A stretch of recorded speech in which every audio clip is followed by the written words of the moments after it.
आज सिविक्स में chapter 3 electoral politics, ये आज हमारा चैप्टर है जो आज हम शुरुआत करने जा रहे हैं। इस चैप्टर में हम जो पढ़ेंगे वो यह है कि जो चुनाव होते हैं, इलेक्शंस, वो क्या हैं, इलेक्शंस कौन कंडक्ट करता है, why do you need elections, is India's election called be a democratic, क्या भारत में जो इलेक्शन होते हैं उससे हम लोग डेमोक्रेटिक कह सकते हैं। इस तरह की तमाम चीज़ें हम इसमें पढ़ने या काम करेंगे। अगर हम सामान्य सवाल पूछा जाए आपसे तो इलेक्शन क्या है, तो आपने चैप्टर 1 में पढ़ा है कि इलेक्शन वो जरिया है जिसमें हम अपने रिप्रेजेंटेटिव्स और रूलर को चुनने का काम करते हैं। That's good. इलेक्शन क्या है? एक जरिया है, एक प्रोसेस है जिसके जरिए जो है हम अपने रिप्रेजेंटेटिव्स, रूलर या गवर्नमेंट को चुनने का काम करते हैं। ठीक है, खड़े हो जाओ। क्या इंडिया में जो इलेक्शन होता है वो डेमोक्रेटिक कहा जा सकता है? कोई दो तरीका बताइए कि जिससे हम कह सके कि इंडिया में जो इलेक्शन होता है वो डेमोक्रेटिक है। बहुत अच्छा,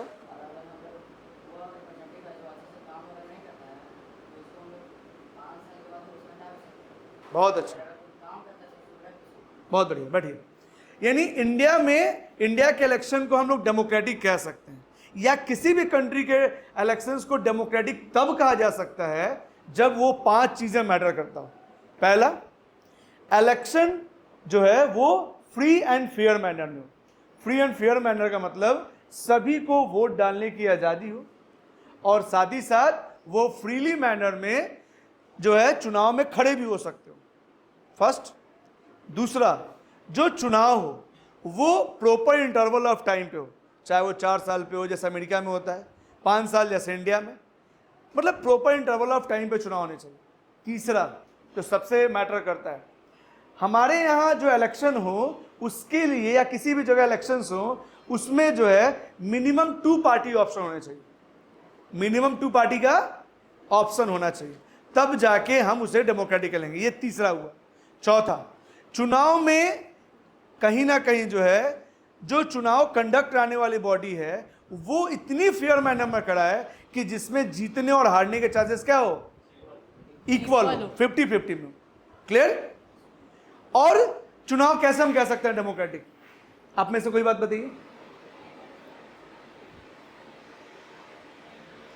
चुनाव डेमोक्रेटिक कहा जा सकता है और भी मायनों में जब चुनाव जो हो रहा है उसमें सबको बराबर का भागीदार है। It means every people have equal chance to cast their vote as well as to stand in the election, either they belongs to any caste, religion, gender, community, language. Clear?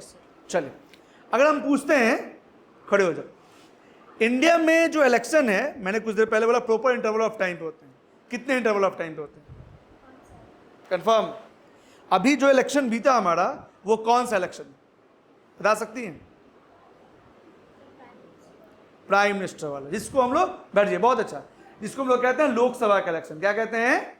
Lok Sabha. यानी हमारे यहाँ जो भी डायरेक्टली इलेक्शन होते हैं, जैसे लोकसभा का, विधानसभा का, या लोकल गवर्नमेंट जो होता है, इसमें हम लोग मुखिया वगैरह का चुनाव करते हैं, वो कितने अंतराल पे होते हैं? 5 साल। लेकिन हमारे यहाँ एक इनडायरेक्टली इलेक्शन भी होता है जो 6 सालों के अंतराल पे होता है। बता सकते हैं उनका नाम? कोई हाथ खड़ा करके बोलिए। प्रेसिडेंट नहीं, गलत। और कोई? हाँ बोलिए। राज्यसभा के मेंबर का चुनाव। राज्यसभा के मेंबर का चुनाव 6 सालों पे होता है। ठीक। इसके अलावा विधान परिषद यानी लेजिस्लेटिव काउंसिल के मेंबर का चुनाव कितने सालों पे होता है? 6 सालों पे। क्या होता है? 6 साल। 6 सालों। ये आपने जाना, बहुत अच्छा। अभी लास्ट इलेक्शन हुआ है, आपने देखा किसका इलेक्शन हुआ है? लोकसभा का। ठीक है, हाँ या ना? हमारे देश के प्रधानमंत्री कौन है? नरेंद्र मोदी। बहुत अच्छा। लेकिन क्या कोई बता सकता है कि हमारे इस नरेंद्र मोदी जी की जो पॉलिटिकल पार्टी है बीजेपी, उसको कितनी सीटें आई? कोई एक आदमी खड़ा होगा। नहीं, 240 सीटें आई। कितनी आई? चलिए हम आपको आज थोड़ा सा मैथमेटिक्स भी इसमें सिखाएंगे। जैसे हमारे यहाँ लोकसभा में 543 सीट है, 543 सीट जो है हमारे यहाँ है, ठीक है।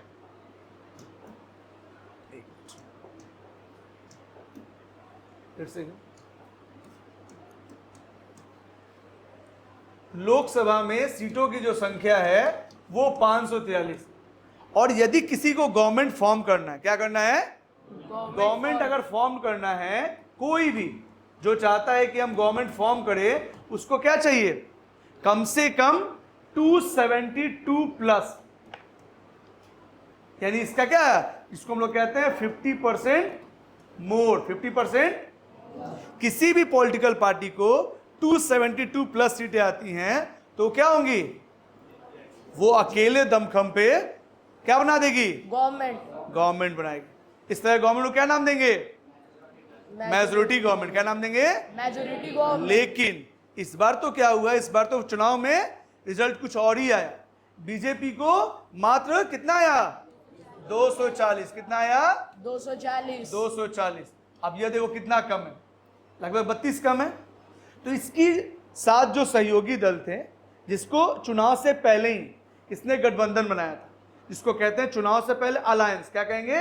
अलायंस। और चुनाव के बाद वो अलायंस मिलकर सरकार बनाते हैं, उसको क्या कहेंगे? उस तरह की गवर्नमेंट को कहेंगे कोलिशन गवर्नमेंट। क्या नाम देंगे? Coalition government. Coalition government. और आपको मालूम है ये जो है, इनके अलायंस जो है, उन्होंने मिलकर लगभग, बाकी मिला दिया जाए तो कितना हुआ? 38। कितना हुआ? जोड़ लीजिए, 290 होगा। हाँ यस सर। तो उससे ज्यादा होगा जी, उससे ज्यादा होगा, लगभग 300 के करीब में, 300 के करीब में जो है इनको सीटें आई, इनकी बाकी साथी। जैसे बिहार से जदयू ने दिया, बिहार से जदयू ने सपोर्ट दिया। उधर तेलंगाना से किसने दिया? टीएमसी, ठीक है। इसी तरह से बाकी छोटी मोटी से बिहार में ही आपको लोजपा हो गई, रामविलास पासवान वाली पार्टी। तो ऐसे तमाम तरह की पार्टी ने इनको सहयोग दिया।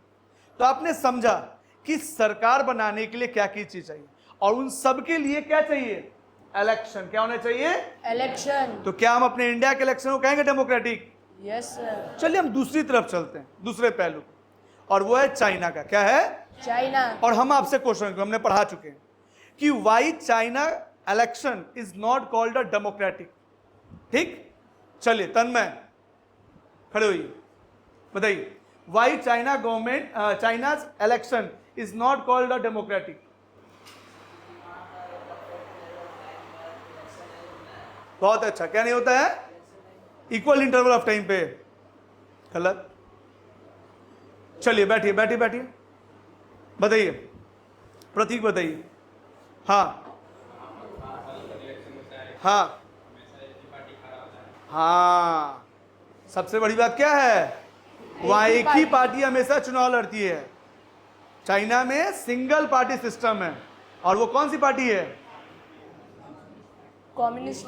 Chinese communist party. क्या है? Chinese communist party. इसका मतलब जो है कि हमारे यहाँ कम से कम किसी भी इलेक्शन के लिए क्या होना चाहिए? मिनिमम कम से कम 2 पार्टी का ऑप्शन होना चाहिए। लेकिन वहां क्या है? 1 पार्टी। एक ही पार्टी है। कौन सी? Chinese communist party. इसलिए हम जो है चाइना के गवर्नमेंट को, चाइना के इलेक्शन को हम लोग डेमोक्रेटिक इलेक्शन नहीं कहते। वहां 5 साल में चुनाव होता है, फ्री एंड फेयर होता है, लेकिन सिर्फ चाइनीज कम्युनिस्ट पार्टी के रिप्रेजेंटेटिव चुनाव में खड़ा होते हैं, ठीक है। जबकि मिनिमम 2 पार्टी का ऑप्शन होना चाहिए, ठीक है। जैसे ब्रिटेन में चलते हैं, ब्रिटेन में दो पॉलिटिकल पार्टी है, वहां 2 पार्टी सिस्टम है, ठीक है। और वो है कौन? लेबर पार्टी, और दूसरा है कंजर्वेटिव पार्टी।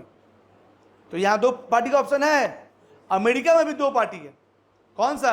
एक रिपब्लिकन पार्टी और दूसरा डेमोक्रेट्स पार्टी, ठीक है।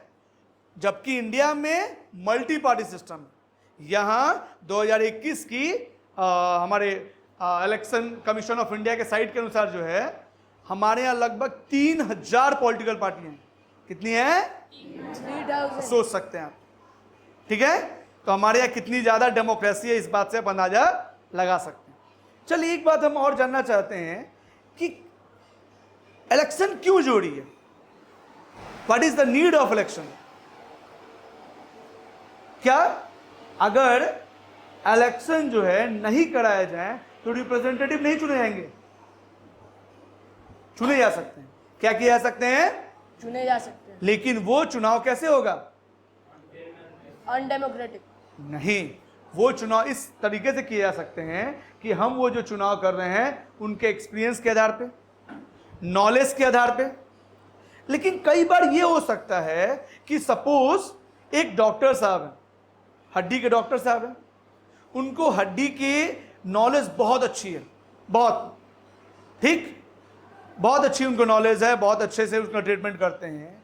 लेकिन अगर उनको किसी भी लोकसभा से उनको मेंबर बनाया गया या विधानसभा से मेंबर बनाया गया, तो हो सकता है कि वो जो लोगों की जो प्रॉब्लम्स है या जो अपने रीजन में वो डेवलपमेंट करने चाहिए या वैसे इश्यूज उठाने चाहिए, नहीं कर पाए। कहने का मतलब जब इलेक्शन होता है तो हम सभी लोग मिलकर, मेजॉरिटी ऑफ पीपल जो है वो किसी एक कैंडिडेट को चुनकर भेजती है, और वो चुनने का जो प्रोसीजर होता है वो आम जनता जो है बहुत सारे जो होता है तथ्यों को ध्यान देती है, जैसे वो व्यक्ति कितना सोशल है, वो व्यक्ति कितना एजुकेटेड है, ठीक, वो हमारे बीच का है कि नहीं है, अगला वो व्यक्ति कितना गांव समाज से जुड़ा हुआ है, वो व्यक्ति प्रॉब्लम्स को कैसे जानता है, कितना एक्टिवली पार्टिसिपेट है। एक नॉर्मल सेंस में हमने बात किया। अभी तो हम चुनाव के बारे में और भी बहुत कुछ जानेंगे कि क्यों जरूरी है। बात समझ में आ रहा है कि नहीं आ रहा है?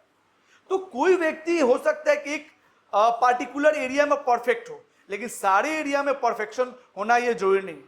इसलिए जो कैंडिडेट होते हैं चुनाव में वो देखा जाता है ओवरऑल कितने बेहतर। क्लियर है? अब आते हैं कि इलेक्शंस की जरूरत हमारे देश में या किसी देश में क्यों है। इलेक्शन जो है वो माध्यम है जिसके वजह से लोग जो हैं अपने सरकारों का चुनाव करते हैं, अपने रिप्रेजेंटेटिव्स का चुनाव करते हैं, ठीक, और वो रिप्रेजेंटेटिव्स जनता के बिहाफ में, सिटीजन्स के बिहाफ में डिसीजन लेने का काम करते हैं। क्या करते हैं? डिसीजन लेने का डिसीजन लेने का काम करते हैं। क्लियर? यस हाँ या ना? Yes sir. चलिए, पटना वेस्ट ये हम लोग का है, ठीक, और इस पटना वेस्ट से जो है आपके लालू जी की बेटी मीसा भारती वो चुन के गई हैं, हाँ या ना? Yes sir. रिप्रेजेंटेटिव के रूप में। अब वो मीसा भारती जो हैं यहाँ की जो भी प्रॉब्लम्स होंगी, चाहे सड़क हो, पानी हो, बिजली हो, शिक्षा हो, स्वास्थ्य हो, रोजगार हो, ठीक है, ये सारे मुद्दों को वो सदन में उठाने का काम करेंगे, हाँ या ना? यस। और यही नहीं, हर साल रिप्रेजेंटेटिव को, खासकर लोकसभा के मेंबर्स को जो है 5 करोड़ रुपया क्या मिलता है उनको? डेवलपमेंट फंड के लिए दिया जाता है। यानी 5 साल का टेन्योर होता है, कितने डेवलपमेंट फंड मिलेंगे? 25 करोड़ रुपया। कितने रुपए हैं? 25 करोड़। 25 करोड़ रुपया डेवलपमेंट फंड मिलेंगे। यानी इसके अलावा जो वो मुद्दे उठाएंगे उसके लिए डेवलपमेंट जो गवर्नमेंट करेगी, सेंट्रल और स्टेट, इसके अलावा वो अपने लेवल पे भी जो है वो डेवलपमेंटल प्रोजेक्ट कर सकते हैं, हाँ या ना? Yes sir. अब अगला आगे चलते हैं। चुनाव वो माध्यम है जिसके तहत रिप्रेजेंटेटिव तो चुन के जाते हैं, लेकिन कई बार रिप्रेजेंटेटिव जो होते हैं वो काम नहीं करते, या जनता ने जिस आधार पे उनको चुना उस तरीके से वो गलत साबित हुए। क्या हुए? गलत साबित हुए। जिस तरीके से आपको दिल्ली वेस्ट में साइड जो होता है वो आपको मनोज तिवारी खड़े हुए, और मनोज तिवारी क्या है? भोजपुरी के गायक है, और उन्होंने वो चुनाव में खड़ा हुए लगभग 2 टाइम से वो एमपी जीत कर आए, लेकिन जनता को लगा कि नहीं, इनको हरा देना चाहिए। क्या करना चाहिए? हरा देना चाहिए। लेकिन जनता ने इस बार फिर से उनको जिताया। क्या किया? जिताया। इसका मतलब क्या है?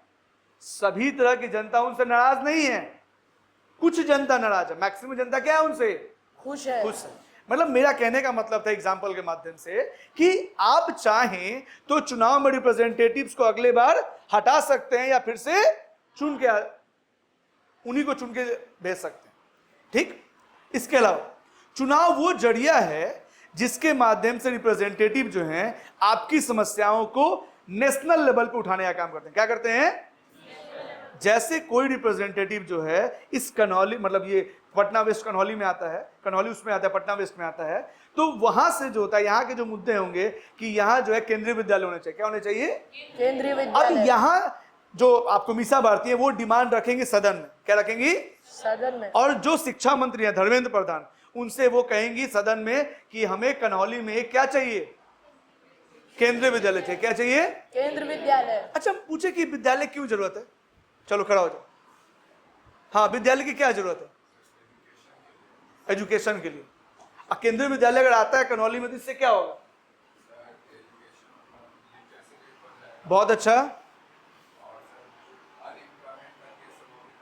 बहुत अच्छा। और कुछ फायदे होंगे? लोगों को सस्ते एजुकेशन मिलेंगे। क्या मिलेंगे? सस्ते एजुकेशन मिलेंगे और बढ़िया। क्लियर है? बहुत बढ़िया। चलिए, चुनाव बहुत कुछ सिखाता है। और चुनाव, लोग कहते हैं ना कि सोशल साइंस आज के फील्ड में क्यों पढ़ना चाहिए, इसका पढ़ने का कोई मतलब नहीं है, साइंस बहुत क्रेज है, बहुत पैसा देता है। मैं कहता हूं कि पैसा एक अलग बात है और मोरालिटी एक अलग बात है। कोई भी व्यक्ति इस अर्थ पे सोशल साइंस के बिना नहीं रह सकता। वो किसी ना किसी एरिया में रहेगा, वहां इलेक्शन या गवर्नमेंट किसी ना किसी टाइप की होगी, चाहे वो डेमोक्रेटिक हो या नॉन डेमोक्रेटिक, वहां वो कुछ ना कुछ पैसा कमाएगा। वो आता है इकोनॉमिक्स में आता है, सरकारें काम करेंगी, पॉलिसी प्रोग्राम बनाएंगे, वो पॉलिटिकल साइंस में आता है। वो वहां मिट्टी हवा पानी का लेगा, वो ज्योग्राफी में आता है। और वो उस जगह से संबंधित इतिहास, अपना परिवार, अपने चीजों को जानेगा, यानी इतिहास, हिस्ट्री, यानी ये सारा सोशल साइंस का हिस्सा है। आज जो ये साइंस आप देख रहे हैं वो कहीं ना कहीं सोशल साइंस से निकल के आया है। क्या निकल के आया है? सोशल साइंस से निकल के आया है। इसलिए हम और हमारा जीवन सोशल साइंस के बिना अधूरा है। एक 110 साल का व्यक्ति भी जो होता है वो सोशल साइंस से घिरा हुआ है। और एक बच्चा जो अभी जन्म लिया, क्या किया? जन्म लिया, वो भी सोशल साइंस के अंदर है। अब देखिए कैसे, जो 110 साल का व्यक्ति है वो चुनाव आता है तो वोट डालने जाता है, वो क्या है? सोशल साइंस सब्जेक्ट में आता है। वो कुछ ना कुछ पैसा से कोई ना कोई सामान खरीदेगा, सोशल साइंस से। और एक बच्चा जो जन्म लिया, क्या किया? जन्म लिया, उस जन्म के साथ जो होता है उसका क्या बना? Birth certificate. क्या बना? Birth certificate. वो क्या आता है? सोशल साइंस से संबंधित आता है। वो व्यक्ति जो होता है किसी ना किसी रीजन से संबंधित होगा। बर्थ सर्टिफिकेट कहेंगे वार्ड नंबर 16, हाँ, ये विधानसभा, ये लोकसभा, सोशल साइंस से संबंधित आता है। कहने का मतलब सोशल साइंस बहुत जरूरी है। और उसमें जो हम लोग इलेक्टोरल पॉलिटिक्स पढ़ रहे हैं, इसकी तो बात ही अलग। इसमें हम लोग और भी बहुत कुछ जाने। इस चैप्टर की शुरुआत जो है आपको एक हरियाणा के इलेक्शन से किया। क्या किया है? और वो इलेक्शन जो है 1987 का है। क्या है? 1987 के इलेक्शंस का जो है आपको एक जो है एग्जांपल दिया है कि कैसे इलेक्शन जो होते हैं और वो क्या है। देखिए, एक स्टेट लेजिस्लेटिव असेंबली है,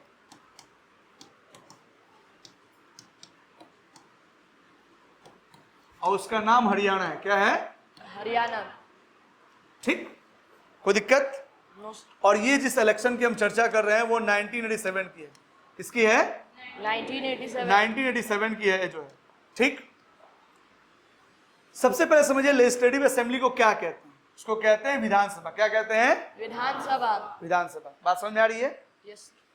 अब ये बात समझ लीजिए कि हमारे इंडिया के जितने भी स्टेट हैं उसमें विधानसभा होगा या कंपलसरी है?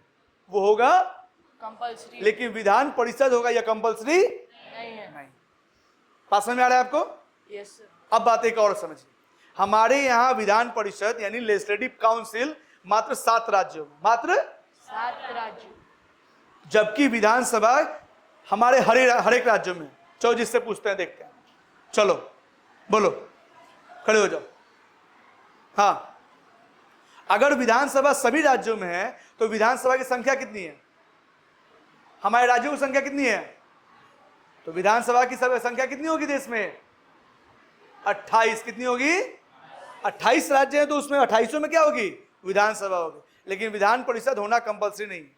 विधान परिषद उन राज्यों में है जहां पॉपुलेशन बढ़ा है, जहां पॉपुलेशन, जैसे बिहार, यूपी, बंगाल, तमिलनाडु, ठीक है, ये जब बड़े राज्य हैं, ऐसे महाराष्ट्र, इन बड़े राज्यों में जो है आपको विधान परिषद, ठीक। तो आपको जो है ये 1987 के हरियाणा इलेक्शन का जिक्र किया गया, ठीक। कोई दिक्कत इसमें? चलिए अब आप सब कोई बुक में देखिए, बुक देखिए और मुझे बताइए कि हरियाणा में जो है लेजिस्लेटिव असेंबली में सीट की संख्या कितनी है? इसमें जो है जो सीट है उसमें कितनी है? 90। यानी आपने जाना कि जैसे अभी हमने कुछ देर पहले पढ़ा था कि इंडिया में लोकसभा की सीट की संख्या कितनी थी? 543, जो प्रेजेंट सीट है। उसी तरह से प्रेजेंट सीट जो है हरियाणा में कितने हैं? 90। कितने हैं? 90। अगर किसी पॉलिटिकल पार्टी को, जिससे हम पूछेंगे बस वो, चलो खड़ी हो जाओ, किसी पॉलिटिकल पार्टी को अगर सरकार बनानी होगी, क्लियर, तो वो उसको कितनी सीटें लानी होंगी? हाँ ठीक है, 50% प्लस। इस आधार पे 45 प्लस, बहुत अच्छा, कि 45 से एक भी सीट ज्यादा आ गया तो वो क्या करेगा? सरकार बना लेगा। क्या कर लेगा? सरकार बना लेगा। ये बात समझ में आ गई आपको? Yes sir. और यदि किसी भी पॉलिटिकल पार्टी को 45 सीट नहीं आई, उस केस में 2 या 2 से ज्यादा पॉलिटिकल पार्टी, 2 या अगर मिलकर सरकार बनाते हैं तो उसको हिंदी में कहते हैं गठबंधन की सरकार, और इंग्लिश में कहेंगे क्या? Coalition government. क्या कहेंगे? Coalition government. क्लियर है? चलिए हम इसमें बात करते हैं। 1987 से पहले जो हरियाणा में जिस पॉलिटिकल पार्टी की सरकार थी वो थी कांग्रेस। कौन थी? कांग्रेस। और कांग्रेस का पूरा नाम जानते हैं क्या है? आईएनसी। जिससे पूछेंगे बस वो, और कोई नहीं। चलो खड़े हो जाओ। हाँ, आईएनसी का फुल फॉर्म क्या है? Indian national Congress. बहुत अच्छा। क्या है? Indian national Congress. तो अभी हमने क्या जाना? इससे पहले जो आपकी थी 1987 से पहले हरियाणा में किसकी सरकार थी? Indian national Congress. ठीक है, बैठिए। लेकिन 1987 से पहले जो है एक अपोजिशन लीडर थे, आप देखिए बुक में देख के मुझे बताइए, उनका नाम क्या था? चौधरी देवीलाल। वो चुनाव की तैयारियां कर रहे थे। क्या कर रहे थे? चुनाव। और वो साल भर पहले जो है एक मूवमेंट चलाते हैं। क्या चलाते हैं? मूवमेंट। एक आंदोलन। और उस मूवमेंट का नाम क्या होता है? न्याय युद्ध। क्या नाम है? न्याय युद्ध। और यह न्याय युद्ध मुझे बता सकता है कि क्या है ये? कोई भी एक व्यक्ति खड़ा होके कि यह जो मूवमेंट चलाया गया वो एक्चुअली किस लिए था? कोई एक व्यक्ति। चलो आदित्य बोलो, खड़ा हो। क्या है वो? तो उस मूवमेंट का नाम हुआ, एक्चुअली था क्या ये? बहुत सही। यही लोगों के साथ जो अन्याय हो रहा था, जो उनकी बातें नहीं सुनी जा रही थी, उससे संबंधित इन्होंने मूवमेंट चलाया, जिसको हिंदी में नाम दिया गया न्याय युद्ध, और इंग्लिश में कहा गया स्ट्रगल फॉर जस्टिस। ठीक है। और यह मूवमेंट जो है हरियाणा के प्रत्येक जिलों में जो है, प्रत्येक ब्लॉक में, प्रत्येक गांव से होते हुए यह मूवमेंट गया, और इतना ज्यादा प्रभावशाली हुआ कि लोगों को यह मूवमेंट जो एकदम भाग गया। क्योंकि इस मूवमेंट के जरिए जो है आपको चौधरी देवीलाल और उनके कार्यकर्ता गांव गांव जाते और लोगों की जो समस्या है, पानी को लेकर, सड़क को लेकर, बिजली को लेकर, शिक्षा को लेकर, स्वास्थ्य को लेकर, या अन्य मुद्दों को उनको जानने का प्रयास करते। अगर जो समस्याएं उसी समय तक सुलझ जाती तो सुलझा देते थे, और जो नहीं सुलझती उनको वादा करते हैं कि यदि हमारी गवर्नमेंट आएगी तो आपके मुद्दों पे सबसे पहला कार्य किया जाए। क्लियर? तो चौधरी देवीलाल के इस मूवमेंट से जो है हरियाणा के लोगों को एक आशा की किरण दिखी कि जहां इंडियन नेशनल कांग्रेस इससे पहले जो है जो गवर्नमेंट थी उसमें बहुत कुछ उसने नहीं किया था, लेकिन बहुत कुछ नहीं किया था। तो उनको एक सेकंड ऑप्शन दिखा चौधरी देवीलाल जैसे व्यक्ति को, और चौधरी देवीलाल एक नई पार्टी बनाते हैं। बताइए तो मुझे देख के उस पार्टी का नाम क्या है? क्या नाम है? लोकदल। और ये लोकदल जो है पॉलिटिकल पार्टी बना के चुनाव लड़ने का काम करते हैं। अब इनके इस मूवमेंट से, जो उन्होंने स्ट्रगल फॉर जस्टिस, न्याय युद्ध जैसे मूवमेंट उन्होंने चलाया था, उससे बाकी छोटी मोटी पॉलिटिकल पार्टियां इंस्पायर होती, और चुनाव से पहले इनसे क्या मिलकर करती हैं? अलायंस बनाती है। क्या बनाती हैं? अलायंस। अलायंस बनाती है, ठीक है, कि हम आपके साथ मिलकर चुनाव लड़ेंगे। हाँ, है ना? Yes sir. बताइए तो कि उन्होंने चुनाव से पहले क्या क्या वादे किए थे। कोई एक से दो वादे मुझे कोई व्यक्ति बताइए, पढ़िए और पढ़ के मुझे बताइए कि उन्होंने जो चुनाव में वादे किए थे वो क्या था, और खड़े हो जाइए अपने जगह से, बताओगे? बोलो। चलिए, बहुत अच्छा, कि जो स्मॉल फार्मर्स हैं, स्मॉल बिजनेसमैन हैं, उनके लोन को माफ कर देंगे। जैसे उनकी सरकार आएगी, उनके जो कर्ज हैं जो उन्होंने लिए हुए हैं सरकार से, उनको माफ कर दिया जाए। और ये जो उन्होंने जो वादे किए हरियाणा में, वो कहीं ना कहीं बहुत ज्यादा क्या हुआ? प्रभावशाली रहा। और उनकी सरकार, यानी जो 1987 का जो इलेक्शन हुआ, उस 1987 के इलेक्शन में अकेले जो लोकदल है उसको कितनी सीटें आती हैं? 60। कितनी आती हैं? 60। और बाकी अन्य जो अदर पार्टियां हैं जो उनके साथ अलायंस बनाई थी, बताइए उनका कितना आता है? 16। कितना आता है? 16। तो 60 + 16 कितना होता है? 76। 76। क्या ये सरकार बना लेगी? Yes sir. ये सरकार अकेले बनाने में भी सक्षम थी, और बाकी पार्टियां जो थी वो भी जीत कर आई, तो इनके पास बहुत अच्छा वोट हो गया, बहुत अच्छा सीटों की संख्या हो गई, और इस पे जो होता है उन्होंने सरकार का गठन किया। जो उनकी पार्टी थी या अन्य पार्टी थी, उन्होंने मिस्टर चौधरी देवीलाल को एज ए सीएम हरियाणा का नियुक्त किया। हरियाणा के सीएम बनते ही, शपथ ग्रहण करते ही, जो उनकी कलम से पहली जो पॉलिसी बनाई गई या जो पहला उन्होंने कार्य किया, वो था जो उन्होंने वादे किए। क्या किए? वादे की। और वो वादा क्या था? छोटे किसानों और छोटे व्यापारियों का कर्ज क्या कर दिया जाएगा? माफ कर दिया जाएगा। और उन्होंने ऐसा किया। क्लियर है? Yes sir. ये अलग बात है कि ये जो लोकदल और अन्य पार्टियों की जो सरकार है, वो आइडियली इलेक्शन क्या होना चाहिए? 1987 के बाद कब होना चाहिए? 1987 के बाद अगला इलेक्शन कब होना चाहिए आइडियली? 1991 में होगा कि 1992 में होगा? 1992 में होगा। लेकिन 4 साल बाद इनकी सरकार गिर जाती है। ये 1991 में सरकार गिर जाती है, फिर से री इलेक्शन कराया जाता है। ये अलग बात है। कहने का मतलब, ये एग्जाम्पल देके आपको ये समझाने का प्रयास कर रहा है कि चुनाव क्या होता है। इसमें हम लोग पढ़ेंगे वो सारी बातें जो एक चुनाव से जुड़ी होती है, कि चुनाव में सबसे पहला जो प्रोसीजर होता है वो होता है नॉमिनेशन। क्या होता है? नॉमिनेशन। उसके बाद प्रोसीजर होता है आपका इलेक्शन कैंपेन। क्या होता है? Election campaign. इसके बाद अगला प्रोसीजर होता है पोलिंग। क्या होता है? पोलिंग, जिसको हम लोग वोटिंग का भी नाम देते हैं। और उसके बाद होता है काउंटिंग। क्या होता है? काउंटिंग। इसके बाद होता है गवर्नमेंट फॉर्मेशन। क्या होता है? Government formation. ये सारे प्रोसीजर जो होता है आपने इसमें देखा। ये अलग बात है, कहानियों के माध्यम से देखा। अब जो हम आगे पढ़ेंगे वो 1 by 1 करके पढ़ेंगे। क्या करेंगे? 1 by 1 करके। 1 by 1 करके पढ़ेंगे। कोई दिक्कत? नो। चलिए, तो आगे हम लोग बढ़ाते हैं और यह देखते हैं। एक बार सबको एक बुक निकालिए इसके। अब एक अपने बुक में क्वेश्चन बनता है, is it good to have political competition? क्या पॉलिटिकल कंपटीशन होने चाहिए? बताइए तो आप लोग। Yes sir. हाँ, पॉलिटिकल कंपटीशन होने चाहिए।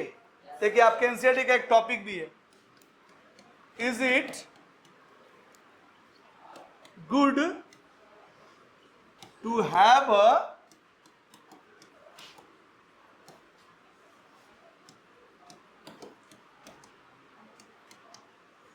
Political competition. ठीक, चलिए सोने खड़े हुई। पॉलिटिकल कंपटीशन होने चाहिए कि नहीं होने चाहिए, ये बताइए। हाँ, पॉलिटिकल कंपटीशन का मतलब क्या है?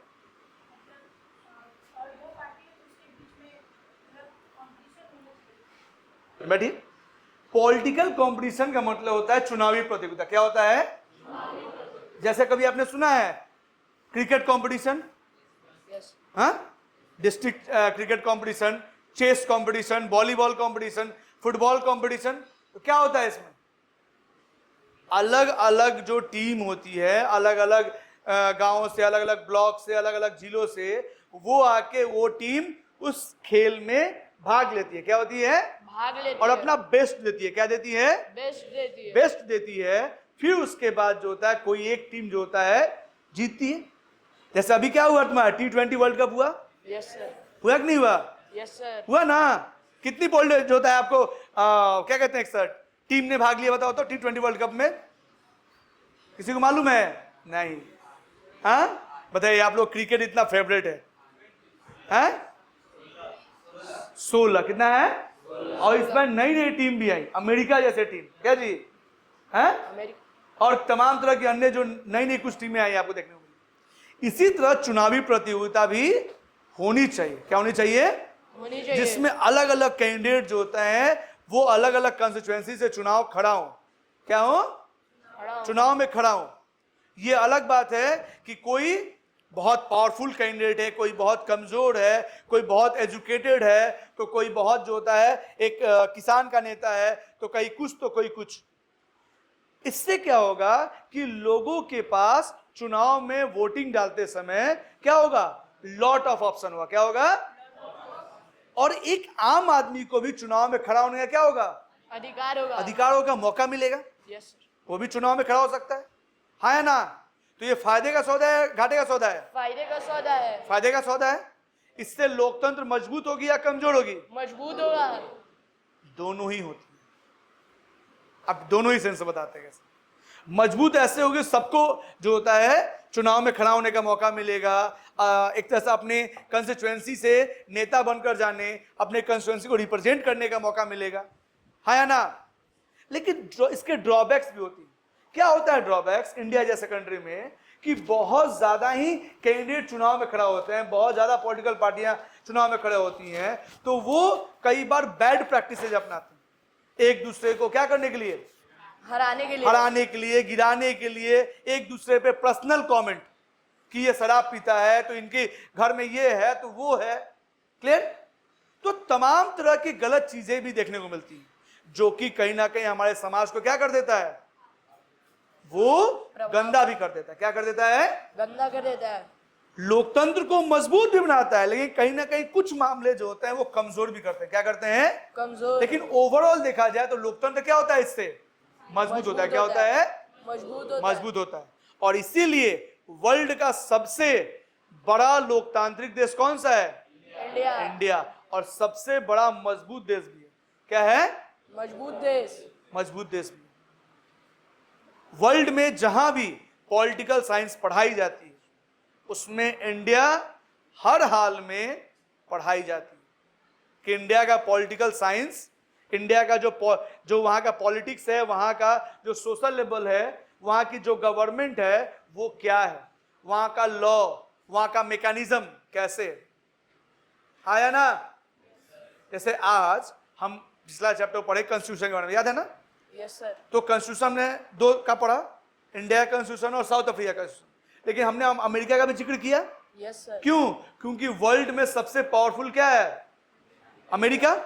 तो हमने अमेरिका का भी जिक्र किया था कि अमेरिका में कितने आर्टिकल हैं? कितने? 7 आर्टिकल हैं, जबकि हमारे यहाँ 450 से भी ज्यादा आर्टिकल है हमारे चुनाव में। और उस आर्टिकल के अंदर सब आर्टिकल्स, क्लॉज, दिस दैट सब है। सबसे वर्ल्ड का लार्जेस्ट कॉन्स्टिट्यूशन हो भी क्यों नहीं भाई? आज हमारी पॉपुलेशन 142 करोड़ है। कितनी है?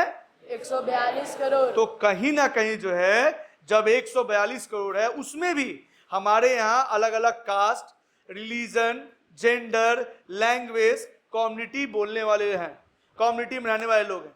हमारे यहाँ 1500 लगभग जो है भाषाएं बोली जाती हैं, लगभग 10 से भी ज्यादा धर्म है। हमारे यहाँ जो होता है हर रिलीजन के अंदर कास्ट है और कास्ट के अंदर सब कास्ट है। क्या है? सब कास्ट। तो सोचिए, इतनी ज्यादा जो है डाइवर्सिटी वाला कंट्री इंडिया होगा, तो कहीं ना कहीं उससे संबंधित जो लॉ बनाए गए होंगे वो भी कहीं ना कहीं बेहतर बनाए गए होंगे, Yes, मजबूत बनाए गए होंगे, हाँ, यस सर। कि यह देश क्या रहे, अटूट रहे, एकता के सूत्र में बंधा रहे, किसी को भी कोई अधिकारों से वंचित नहीं किया जाए, कहीं ना कहीं सभी को अपनी बात कहने और अपने विचार कहने का अधिकार हो, है ना। इसलिए इंडिया जो है पूरे वर्ल्ड में सबसे पावरफुल है। किस मामलों में? अपनी पॉपुलेशन में, अपनी डेमोक्रेटिक गवर्नमेंट में, अपनी डेमोक्रेसी में और तमाम तरह की अन्य चीजों में। क्लियर है? तो इसलिए जो है कहीं ना कहीं इंडियन जो पॉलिटिक्स है वो बहुत जो होता है उसमें खूबियां हैं, हाँ या ना। यस तो सर। आपने इलेक्शन के थोड़े मोटे मोटे समझ लिए। अब समझते हैं कि जो पॉलिटिकल कंपटीशन होता है इसमें वर्ल्ड लेवल पर देखते हैं। क्या देखते हैं? वर्ल्ड लेवल पर देखते हैं कैसे क्या है, क्या नहीं। ठीक है,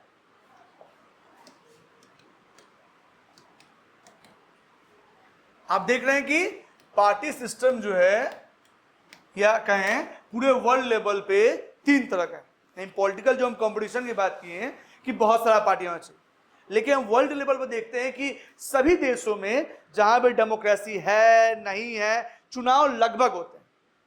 वर्ल्ड की 99% कंट्रियों में क्या होते हैं? चुनाव होते हैं। सऊदी अरबिया क्या है? डेमोक्रेटिक कंट्री या non democratic? Non democratic. Rehan खड़े हो जाओ। सऊदी अरबिया कौन सा कंट्री है? नॉन डेमोक्रेटिक में कौन सा है? नॉन डेमोक्रेसी के टाइप्स है ना, उसमें कौन सा है वो? नहीं, मोनार्की है। कौन सा है? मोनार्की है, यानी वहां राजतंत्र है, राजा रानी का शासन है, लेकिन फिर भी चुनाव होते हैं कुछ पोस्ट के लिए, कुछ पोस्ट के लिए। समझ में आ नहीं आ रहा है? बाकी मेजर डिसीजन राजा रानी लेते हैं, लेकिन कुछ जो एग्जीक्यूटिव पोस्ट हैं, कुछ जो पोस्ट हैं वो पॉलिटिकल, उनका चुनाव होता है। 2015 से पहले वहां महिलाओं को वोटिंग का अधिकार नहीं था, लेकिन 2015 में जाके महिलाओं को भी क्या मिला? वोटिंग का राइट मिला। क्या मिला? वोटिंग का राइट मिला। ठीक है, चलिए हम आते हैं इस मुद्दे पे। सिंगल या वन पार्टी सिस्टम, ये बात समझ में आ रहा है आपको? जिसके तहत क्या, जहां सिर्फ और सिर्फ क्या होती है?